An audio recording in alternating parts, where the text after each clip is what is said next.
दोस्तों, 8वें वेतन आयोग को लेकर देश के लाखों सरकारी कर्मचारियों और पेंशन भोगियों के बीच सस्पेंस बना हुआ है। उनके मन में लगातार ये सवाल उठ रहे हैं कि 8वें वेतन आयोग लगने के बाद उनकी सैलरी में कितनी बढ़ोतरी होगी, उन्हें इससे क्या फ़ायदा मिलेगा। इस बात को आप जान लीजिए कि किसी भी कर्मचारी की सैलरी में वृद्धि फिटमेंट फैक्टर पर निर्भर करेगी।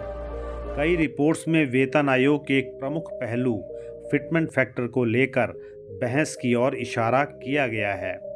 ऐसा इसलिए क्योंकि फिटमेंट फैक्टर उस फार्मूले का मुख्य घटक है जो अधिकारियों और लाखों सरकारी कर्मचारियों के लिए नए सैलरी स्ट्रक्चर को निकालने में मदद करेगा।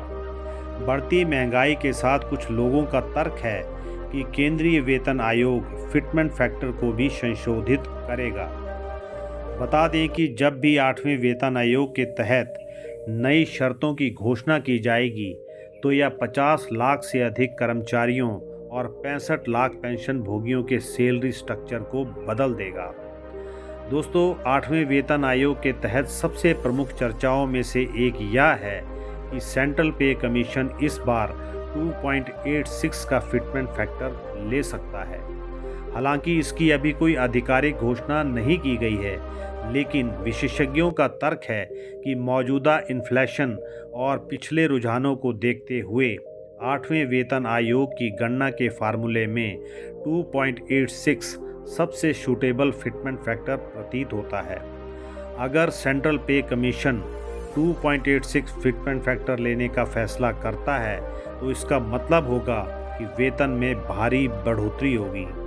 दोस्तों, जैसा कि आप सब जानते हैं कि इस साल दिसंबर में 7वां वेतन आयोग, जिसके तहत 2.57 फिटमेंट फैक्टर तय किया गया था, समाप्त होने वाला है। 8वां वेतन आयोग जनवरी 2026 से लागू होगा। इससे आय में होने वाली सटीक वृद्धि का अनुमान लगाना चुनौतीपूर्ण है।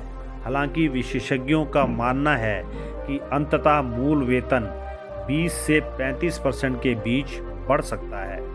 तो ये थी जानकारी 8वें वेतन आयोग के संदर्भ में। मिलते हैं अगले वीडियो में नई अपडेट्स के साथ। स्वस्थ रहिए, मस्त रहिए।